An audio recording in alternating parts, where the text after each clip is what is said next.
Abra comigo no segunda carta de Paulo a Timóteo, capítulo 2. Nós vamos ler do verso 1 ao verso 7. E eu pediria gentilmente que você depois mantenha a sua Bíblia aberta, para que nós possamos juntos acompanhar as palavras do apóstolo Paulo a Timóteo. Diz assim, verso 1: Tu, pois, filho meu, fortifica-te na graça que está em Cristo Jesus. E o que de minha parte ouviste através de muitas testemunhas, isso mesmo transmite a homens fiéis e também idôneos para instruir a outros. Participa dos meus sofrimentos, como bom soldado de Cristo. Nenhum soldado em serviço se envolve em negócios desta vida, porque o seu objetivo é satisfazer aquele que o arregimentou. Igualmente, o atleta não é coroado se não lutar segundo as normas. O lavrador que trabalha deve ser o primeiro a participar dos frutos. Pondera o que acabo de dizer, porque o Senhor te dará compreensão em todas as coisas. Até aqui lemos, vamos orar mais uma vez. Feche seus olhos, fale com o Senhor. Pai, graças te damos e bendizemos o teu santo nome por mais uma manhã na tua casa, por essa expectativa na qual eu já mencionei, de que ao nos reunirmos aqui, o Senhor Jesus Cristo disse que estaria no nosso meio. Obrigado porque aqui o Senhor está ordenando vida, bênção, favor. Obrigado porque eu sei de que pelo simples fato de estarmos neste ambiente juntos, cultuando ao Senhor, ouvindo a Tua palavra, nós já estamos sendo abençoados. Do início desse culto até o final dele, sabemos que o nosso coração está sendo impactado pela Tua presença neste lugar. Mas agora, ao abrirmos a Tua palavra, pedimos ao Espírito Santo que o Senhor ministre ao nosso coração de uma forma ainda mais profunda, para que saiamos daqui instruídos na Tua boa palavra, para que possamos viver a vida que o Senhor deseja que vivamos, não segundo a inclinação do nosso coração, nem segundo aquilo que a sociedade por tantas vezes procura nos oferecer, mas que a nossa vida seja uma vida norteada pela Tua santa palavra. Assim oramos em nome de Jesus Cristo. Amém. Assente-se, por favor. O apóstolo Paulo, com toda a sua preocupação de preparar alguém para uma função a ser desenvolvida, ele gasta algumas cartas que são chamadas de epístolas pastorais. Quando você começa a estudar a teologia, uma das cartas que mais, aliás, essas duas cartas em particular, são as cartas que mais são direcionadas a alguém que está sendo preparado para um santo ofício. Qualquer ofício na vida, quando você quer preparar alguém para alguma coisa, quanto mais preparado essa pessoa é, mais bem ela desenvolve a sua responsabilidade. Isso é normal. Eu me lembro que quando comecei a trabalhar, eu comecei muito novo, muito menino, 12 para 13 anos de idade, olha só a coisa. Com 12 para 13 anos de idade, meu pai colocou tanto eu quanto meu irmão, Cláudio, para trabalhar. Hoje, se você fizer um negócio desse, da cadeia. Mas com 12, 13 anos de idade, o Cláudio, que sempre gostava de mexer com peça, desmontar coisas, gostava de carro, não sei o que tem. Havia um senhor da igreja do Nazareno Central chamado Seu Arlindo Soldati. Seu Arlindo Soldati era dono de uma oficina, e quem é daquela região e tem mais tempo de vida sabe que a oficina Soldati ficava na Paula Bueno, subindo a Paula Bueno, quase chegando na igreja do Nazareno Ebenópolis, um pouquinho antes, do lado de um posto de gasolina. Ali tem um pontozinho de táxi, uma pracinha pequenininha, e ali ficava a oficina Soldati. E meu irmão foi levado para lá para começar a ajudar na oficina. Ele gostava de mexer com carro, sempre foi aficionado com essas coisas, e ele foi levado para lá para mexer. E quando você é levado para aprender qualquer função, a primeira coisa que você faz numa oficina qual é? Lavar peça. É ou não é? Ficava só com a gasolina ou com algum tipo de solvente, ficava lavando peça o dia inteiro. Lava peça, lava peça, lava peça. Comigo o Senhor foi um pouco mais generoso. Eu fui Sérgio Lopes, trabalha até hoje, trabalha com seguros, corretora de seguros. E meu pai disse, não, precisa arrumar alguma coisa para o Flávio fazer, também botar esses meninos para aprender que a vida não é fácil. E eu fui trabalhar numa corretora de seguro, e na época não havia nada dessa tecnologia, porque hoje tudo é digital. Você recebe a pólice digital, você recebe tudo. Naquela época era tudo no papel. E eles tinham um escritório na rua Doutor Quirino, quase esquina com Aquidabã. Então eu ia estudar de manhã, e à tarde eu ia para o escritório, era um arquivo morto da corretora. E todas as apólices, todas as vistorias precisavam ser organizadas e colocadas em pastas. E quando havia algum tipo de sinistro, precisava se acionar o seguro, tinha que se buscar no arquivo a documentação e tal, para você dar entrada. E eu ia, subia, papel para tudo quanto é lado, e a gente ficava às vezes sozinho, ninguém ficava comigo. O escritório do arquivo morto era numa sala, e eu subia, um menino de 12, 13 anos de idade, sozinho, mexendo com papelzinho, só. Confesso para os irmãos que de vez em quando, entre uma papelada e outra, eu dormia. Levantava cedo, mexia num papelzinho no outro, mexia num papelzinho no outro. E, às vezes, eu sempre gostei assim de chocolate. Eu gosto de chocolate, amo chocolate. E tinha na cozinhazinha... Às vezes, nem sempre tinha. Quando tinha, eu cria que era uma providência angelical. Tinha uma latinha de Nescau, daquelas pequenininhas. Lembra? Nescau antigamente tinha uns potinhos menorzinhos, pequenininhos. Hoje é do túnel do tempo, irmãos. E aí tinha o Nescau, mas não tinha leite. Eu punha na água. Pegava um pouquinho do Nescau, botava 2 dedinhos de água e... proporcionalmente ao nível de água, 2 dedos de água era o equivalente a 4 colheres cheias de Nescau. Então eu fazia um melado. Quem já fez isso? Levanta a mão, é bom demais. Tudo nego velho aí, ó, pode ter certeza. Hoje a geração nova é tudo fácil. Eu fazia o meu próprio mousse. E às vezes ia lá. E a gente foi aprendendo algumas coisas. Porque todas as vezes que você quer preparar alguém para dar certo na vida, para desempenhar alguma função, ele precisa ser treinado, ele precisa ser orientado. Todo bom soldado, todo bom funcionário, toda boa função precisa ser bem orientada e bem treinada. Paulo tinha isso em mente.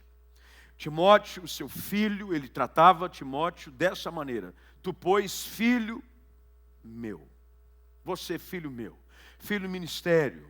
A relação de Paulo com Timóteo era essa, era ministerial. Timóteo não era filho de Paulo. Algumas pessoas dizem, não, mas ele diz aqui que é filho meu. Não, o relacionamento paternal era na relação ministerial. Timóteo era filho de um pai grego e de uma mãe judia, criados sobre os fundamentos da fé, pelo exemplo da sua mãe e da sua avó, Loide e Eunice.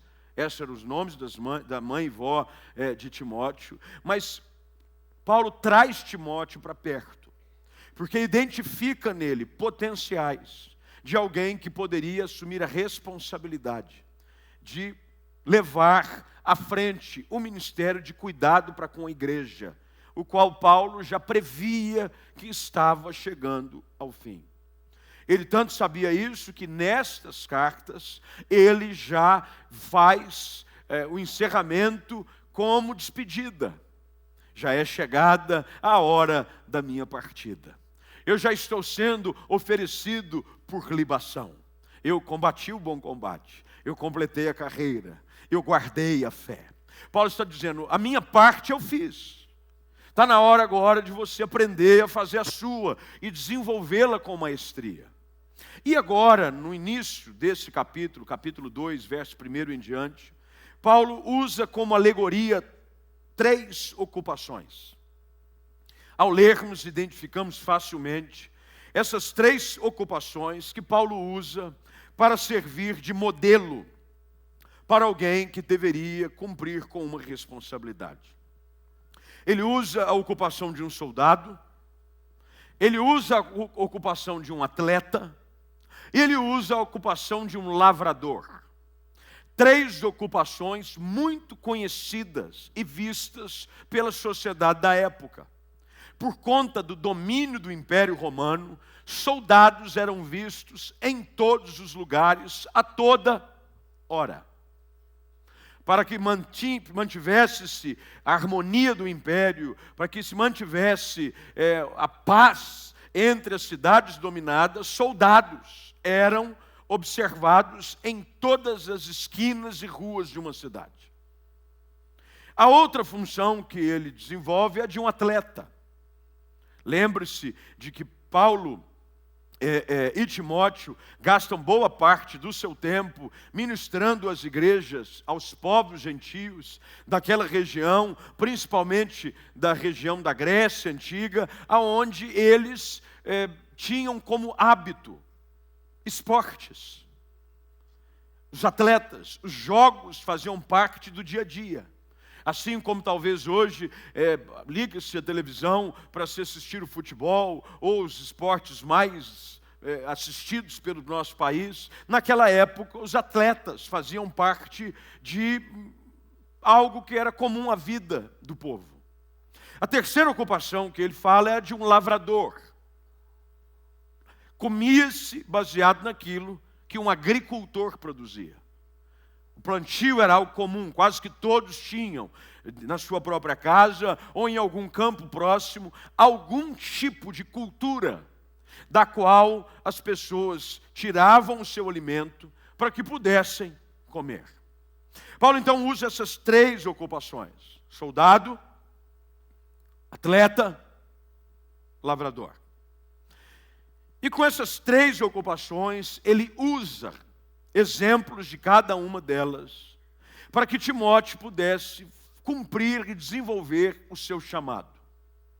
Com essas 3 funções em mente, é isso que eu quero falar hoje pela manhã, o que é que nós podemos aprender com cada uma delas nos nossos dias? Se Paulo está sendo alguém preocupado em preparar seu filho na fé, Timóteo, para essa função, o que é que nós podemos aprender? Bem, primeiro que Paulo começa o capítulo com uma observação extremamente importante, a qual eu, se fosse você, grifaria aí na sua Bíblia. Ele começa dizendo: fortifica-te na graça. A graça é o mais importante atributo da personalidade, do caráter de Deus sobre a vida de qualquer pessoa. Pela graça somos salvos.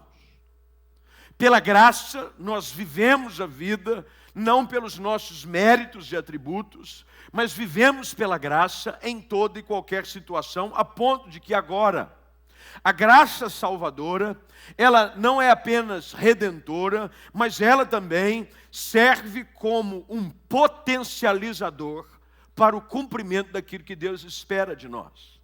Paulo queria deixar claro para Timóteo de que era uma combinação clara do seu esforço com a graça de Deus que faria com que ele pudesse cumprir aquilo que dele era esperado. Eu e você precisamos entender isso. O segredo para vivermos uma vida cristã plena, de acordo com o propósito de Deus para a nossa vida, é essa combinação. A graça de Deus, que me dá poder para desenvolver algo, somado ao meu esforço, ao meu desejo de cumprir aquilo que Deus espera que eu cumpra.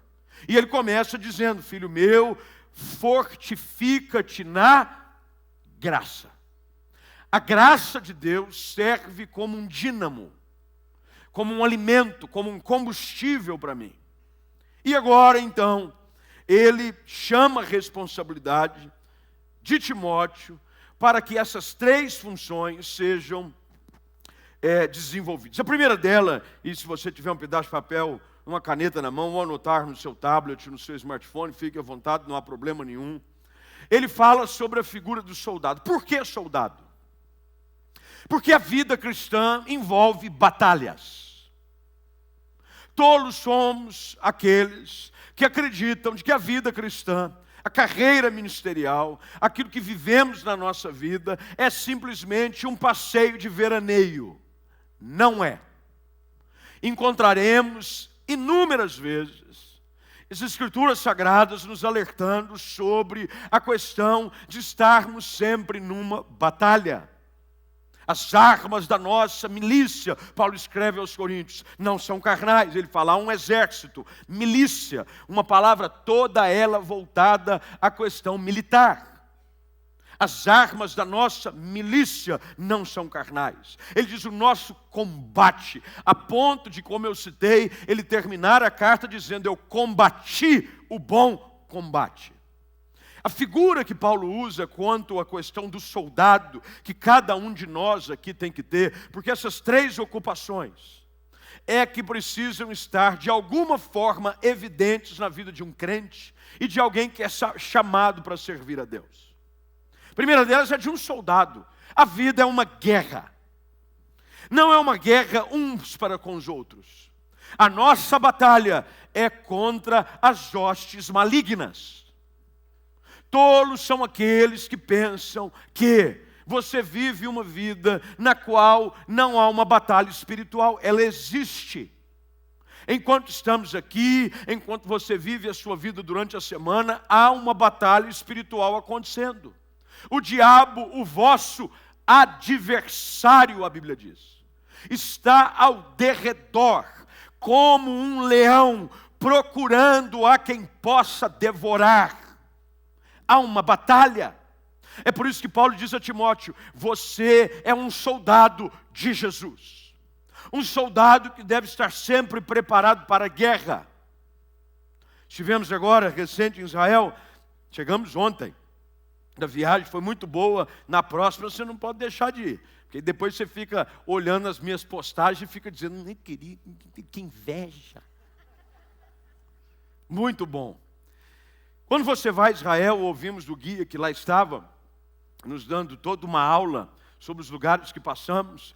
E se é algo comum, é você ver pessoas armadas na rua, exército com a sua arma. Homens e mulheres, as mulheres servem 2 anos o exército, os homens 3. E eles andam com a arma 24 horas por dia. Então não é raro você ver alguém de shorts, camiseta, tomando café, com um fuzil nas costas. Está lá comendo pizza do seu lado. Aí na mesa ao lado ele bota um AK-47 sobre a mesa e te fala shalom. Normal. E eu perguntei, escuta, mas por que esse negócio da arma? Eu falei, porque olha, a responsabilidade de um soldado é estar sempre preparado para um combate. Qualquer momento, ele tem que estar pronto a responder na função que lhe foi confiada. Eu e você temos que entender isso. Não há trégua, não há tratado de paz do inimigo para conosco. O diabo combate contra a igreja, o diabo combate contra a família, o diabo combate contra a nossa vida de uma forma intermitente, sem parar.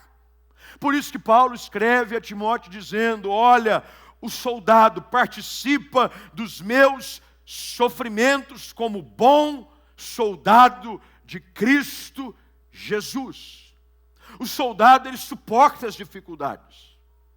A outra relação que o apóstolo Paulo quer fazer com a figura do soldado, para com a vida cristã e para com o santo ministério, é de que o soldado é comprometido com o seu comandante. O verso de número 4, ele diz, nenhum soldado em serviço se envolve em negócios desta vida. O seu objetivo é satisfazer quem o arregimentou. Paulo está dizendo a Timóteo, como soldado, como você vê os soldados trabalhando, Aonde chega alguém de uma patente mais alta, ele se submete. Quando ele está debaixo da visão do império, da época que dominava a região, assim também nós devemos proceder quanto ao reino do qual eu e você participamos. O nosso general é Cristo. O nosso papel é cumprir a vontade dele. Quando Jesus manda, o major está lá no Twitter hoje, eu até fui treinar já com ele. Bate continência. Não se debate ordens. Não se questiona ordens. Não fica se fazendo reflexões filosóficas sobre a ordem. O soldado, o perfil daquele que desenvolve a sua função com maestria, com louvor, é de um soldado que não se envolve com as coisas desta vida. Enquanto em serviço, eu não estou nem aí com o que está acontecendo ao meu redor. Um dos pontos mais visitados na Inglaterra é a troca de guarda em frente ao palácio de Buckingham.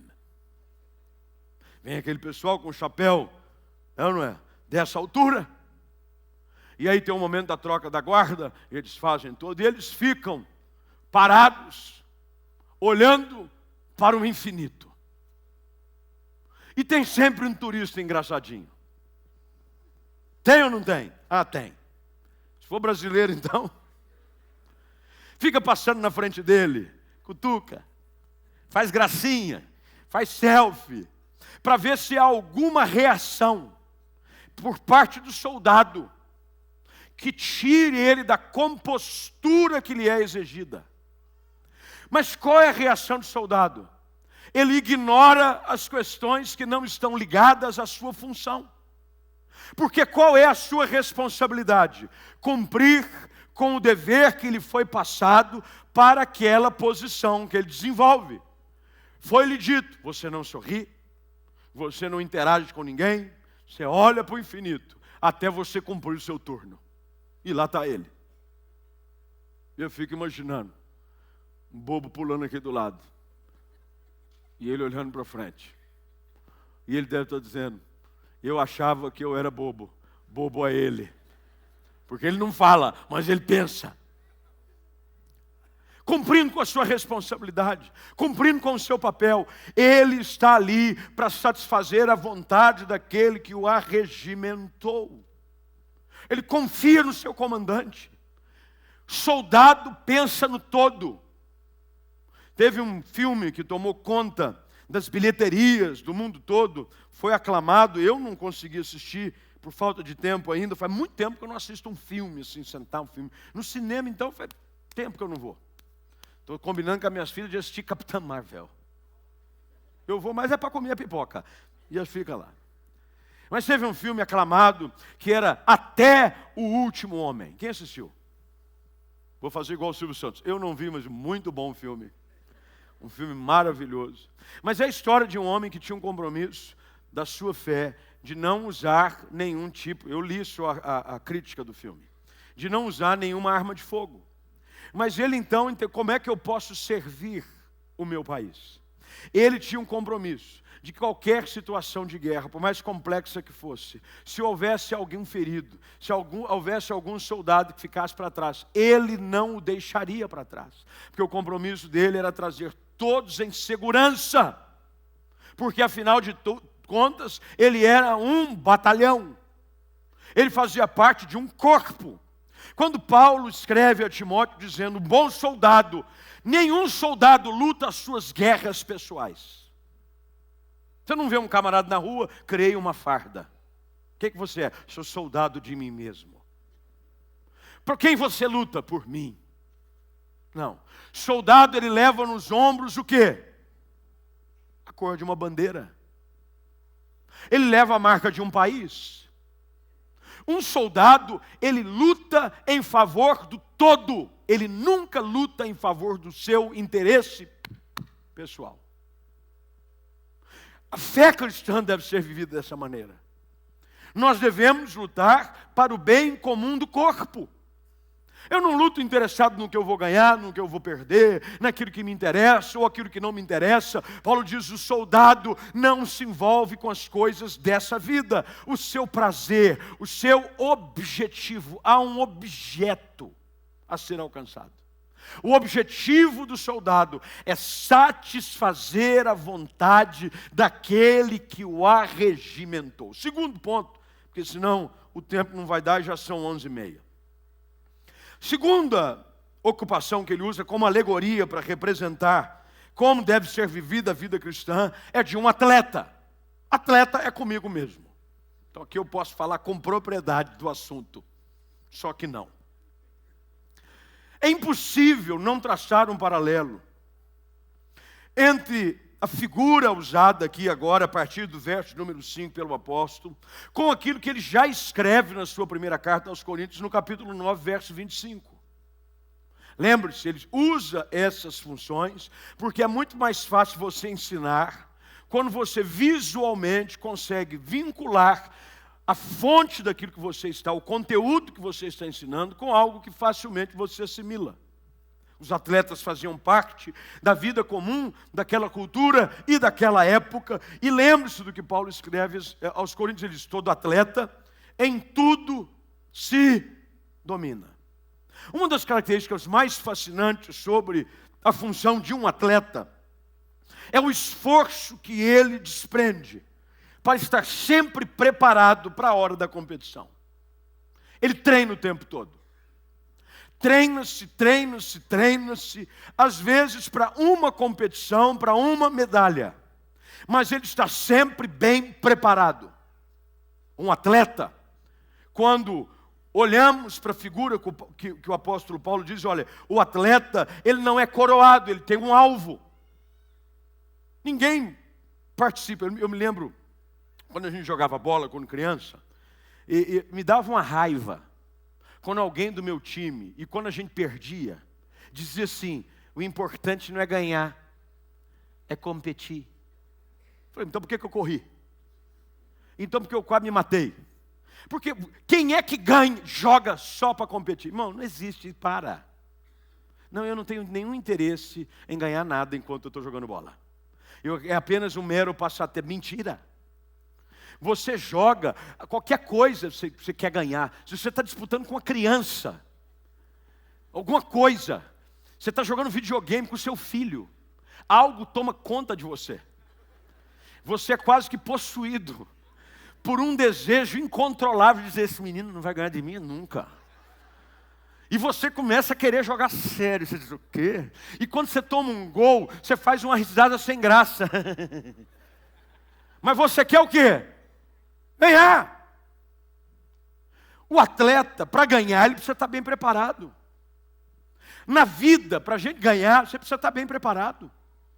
Paulo está dizendo a Timóteo: o atleta, ele não é coroado se ele não se esforçar, se ele não estiver preparado.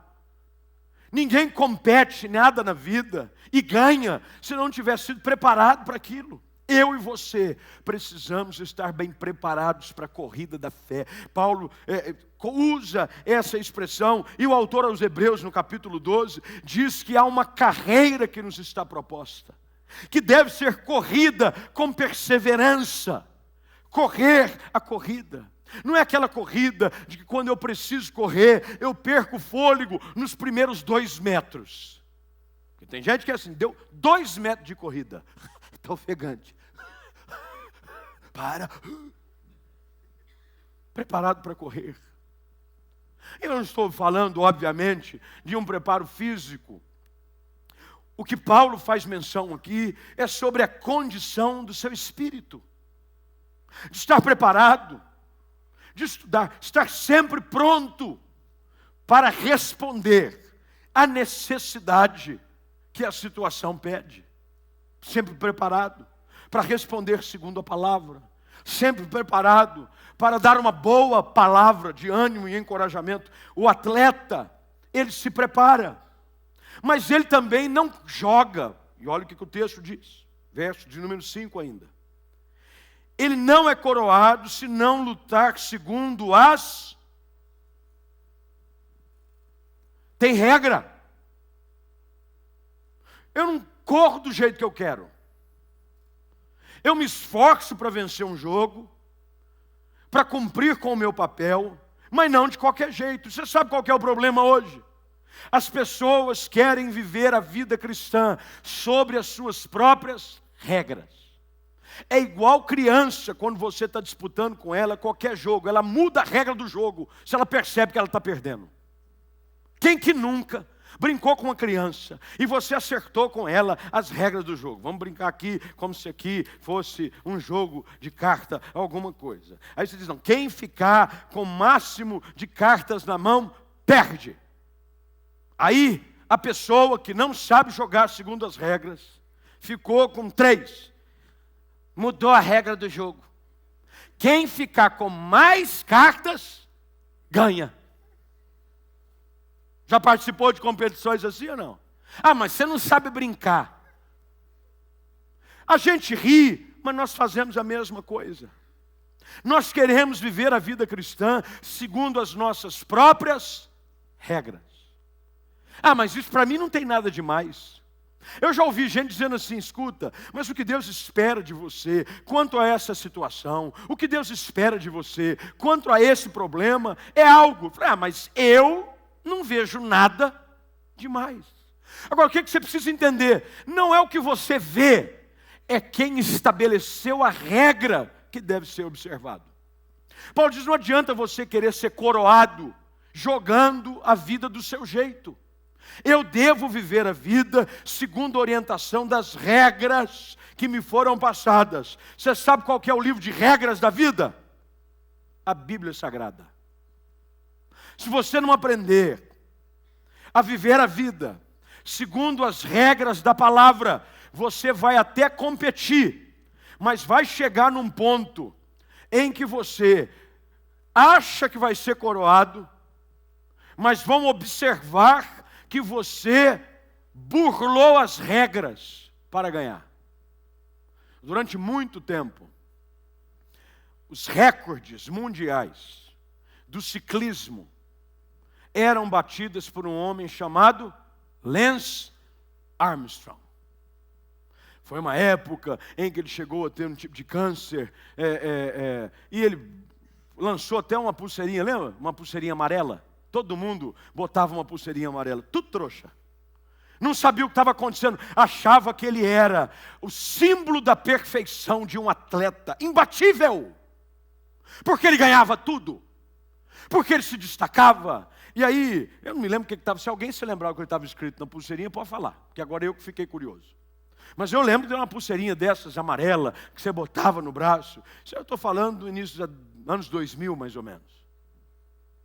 Depois de um tempo, foi-se descobrir de que nenhuma competição que ele havia ganho foi ganha pelo seu único esforço, obedecendo às regras da competição. Ele dopava-se. Ele tomava tudo quanto era tipo de anabolizante. O cara ia pedalar doidão. Na hora que pedalava, os olhos viravam. O nego falava, o que acontece? Como é que um cara desse pedala desse jeito? É um fenômeno da mentira. É um fenômeno do engano. E você sabe o que foi triste? Confiscaram todos os prêmios. Medalha, dá licença, medalha. Essa medalha o senhor conquistou de uma forma mentirosa. Dá-la para mim. Esse troféu está lhe sendo confiscado, porque você não observou as regras do jogo. Há regras. A vida cristã tem regra, irmão. Você não vive, eu vou ser crente, mas do meu jeito. Não tem crente do seu jeito. Você tem que ser crente como Deus quer que você seja. Você tem que ser fiel, evangélico. Tem gente assim, eu sou evangélico. Mas você não vive o evangelho. É um contrassenso. O que você é? Evangélico. Mas eu não sigo o evangelho. Mas eu sou evangélico. Não, eu não vivo a vida segundo as minhas regras. Eu sigo o manual do Senhor Jesus. Terceiro lugar, para a gente acabar, porque o tempo já está indo embora. Terceira figura que ele usa é de um lavrador. O lavrador que trabalha deve ser o primeiro a participar dos frutos. Paulo diz aqui, trabalhador, agricultor. A tarefa específica de um agricultor estava voltada a essas funções: arar, semear, regar e colher. Arar, prepara a terra, semeia a terra, rega a terra e no devido tempo, colhe. Por que Paulo usa a figura de um agricultor? Ele usa a primeira expressão que às vezes produz arrepio nas pessoas: trabalho. O lavrador que trabalha. Meu irmão, tem que trabalhar. No ministério, na vida cristã, as coisas ficam cada vez melhores com um envolvimento mais intenso uns dos outros. Quando nós trabalhamos, nós temos uma maneira de se referir às pessoas na igreja da seguinte maneira: quem não trabalha, dá trabalho. Quanto mais você se envolve, quanto mais você trabalha, mais a igreja produz, mais o campo fica fértil. Mas quanto menos você trabalha, mais trabalho você dá. Porque quem está trabalhando não tem tempo para ficar com conversa fiada. Paulo diz: o trabalhador, o lavrador, o agricultor que trabalha. Nenhum campo deixado por conta própria vai produzir uma boa lavoura. É alguém que diz: eu agora sou crente e eu creio que terei uma linda colheita. Tá, mas o que você vai fazer para essa colheita chegar? Nada.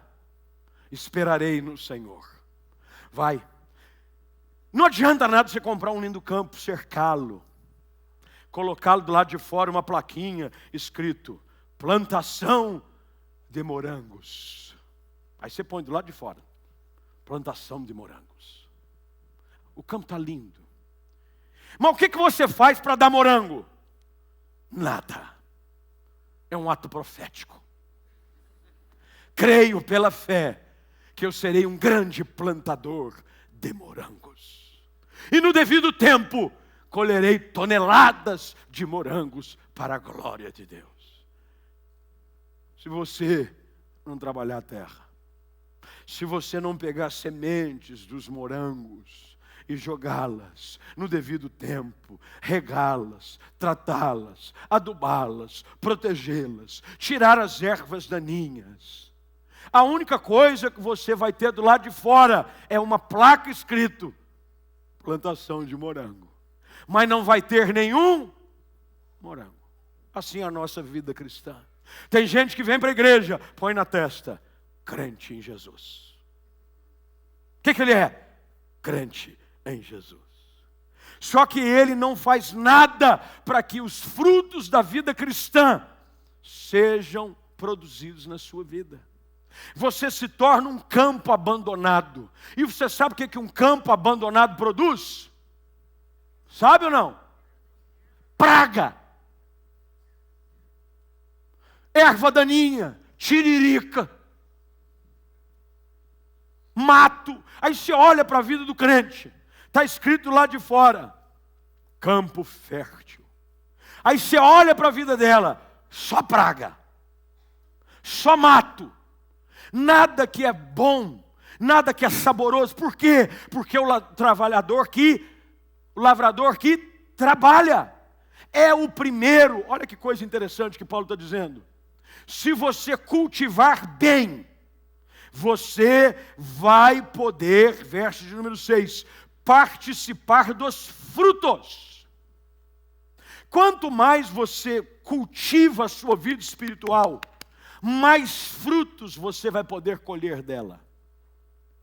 Quanto mais você investe na sua vida espiritual, quanto mais você ora, quanto mais você medita na palavra, quanto mais você está envolvido nas coisas do reino, e quanto mais você cultiva o seu campo, os frutos vão surgir.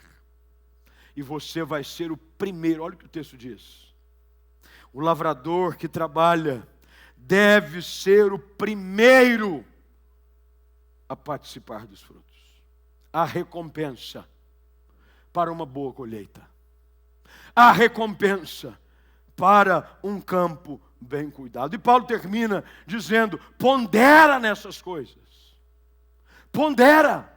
Pensa um pouco. Você tem sido um bom soldado? Você tem competido como um atleta? Você tem desenvolvido a sua vida como deve ser, se esforçando, competindo segundo as regras?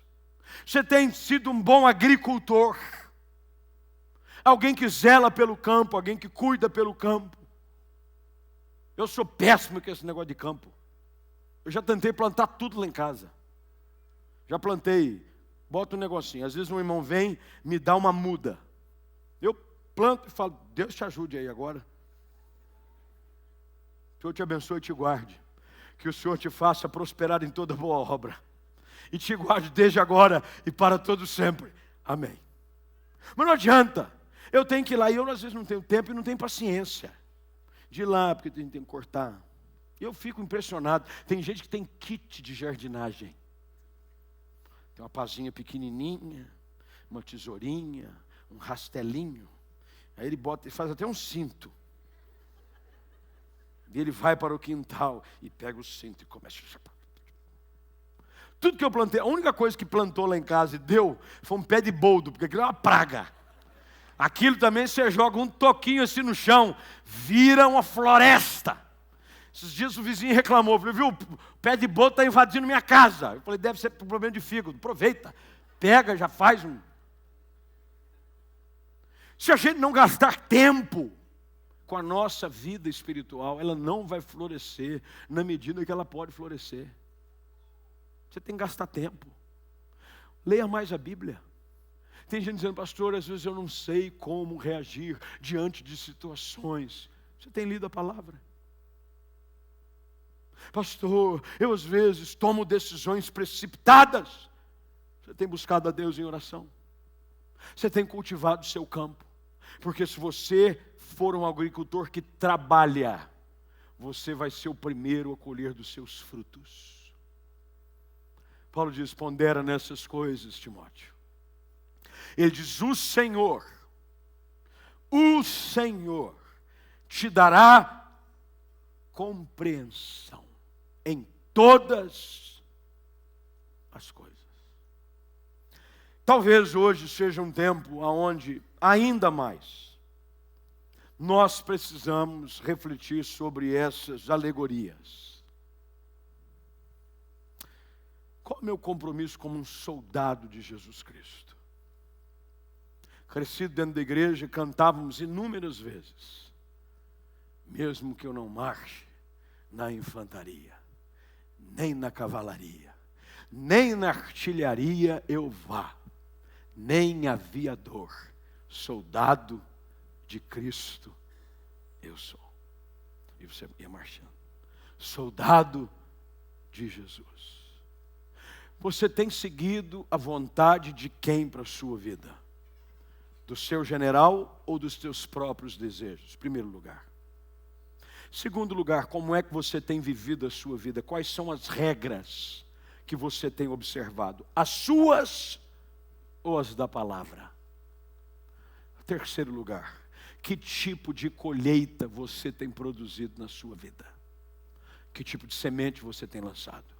Você tem cuidado do campo que Deus te confiou? E aqui poderíamos entrar tarde adentro para falar sobre alguns tipos de colheitas que Deus vai nos dando com o passar do tempo. É a nossa, depois o nosso casamento, depois a nossa família, e são os nossos ministérios. E tem gente que só tem a plaquinha do lado de fora. Mas quando você bota e quer colher ou comer de algum fruto produzido pela sua colheita, não tem nada a não ser capim. Paulo diz a Timóteo: seja um bom soldado, seja um bom atleta, seja um bom agricultor. Seja um bom soldado, seja um bom atleta, seja um bom agricultor. Como na sua vida essas áreas estão? Você tem lutado o bom combate? Ou você tem perdido tempo com combates que não valem a pena? Como é que está o seu nível de atletismo espiritual? Estou fora de forma, pastor. não aguento nada. Sigo as regras, mas elas são minhas. Está na hora de você rever isso. Está na hora de você olhar para a sua lavoura. Porque Deus quer te dar compreensão em todas estas coisas. Você pode dizer amém para isso?